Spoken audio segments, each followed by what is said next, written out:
பழைய பள்ளி கட்டிடத்தில் லாக்கர்கள் சத்தமிட்டு வகுப்பறை கதவுகள் முனகியபடி ஒரு புராணக்கதை நீண்ட காலமாக கிசுகிசுத்தது.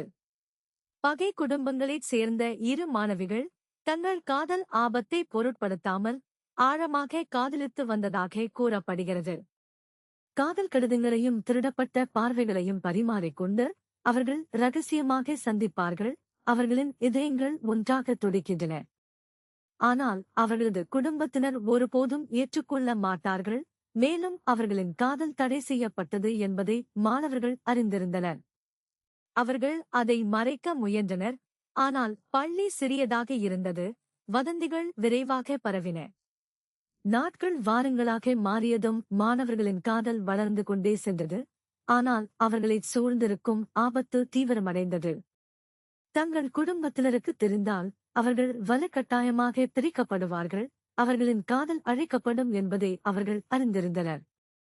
மாணவர்கள் கவனமாக இருந்தார்கள். எப்போதும் தங்கள் தோள்களுக்கு மேல் பார்த்தார்கள்.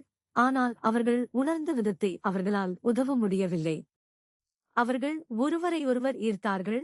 அந்துப்பூச்சிகளைப் போல அவர்களுக்கு இடையே எரியும் ஆர்வத்தை அவர்களால் எதிர்க்க முடியவில்லை.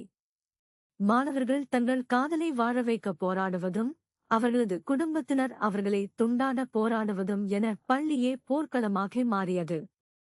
மாணவர்களின் காதல் ஒரு புராணக்கதையாக மாறியது. இது பள்ளியின் தாழ்வாரங்களில் கிசுகிசுத்தது. சிலர் இது ஒரு சாபம், ஆரம்பத்தில் இருந்தே அழிந்த காதல் என்று கூறினார். மற்றவர்கள் இது ஒரு வரம், எல்லாவற்றையும் வெல்லும் காதல் என்று சொன்னார்கள். ஆனால் ஒன்று மட்டும் உறுதியாக இருந்தது. மாணவர்களின் அன்பு பள்ளியை என்றென்றும் மாற்றிவிடும். இனி எதுவும் மாறாது.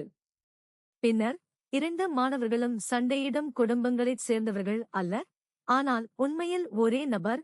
பல தசாப்தங்களாக பள்ளியை வேட்டையாடிய மந்திர சாபத்தால் இரண்டாக பிரிந்தனர் என்பது தெரியவந்தது.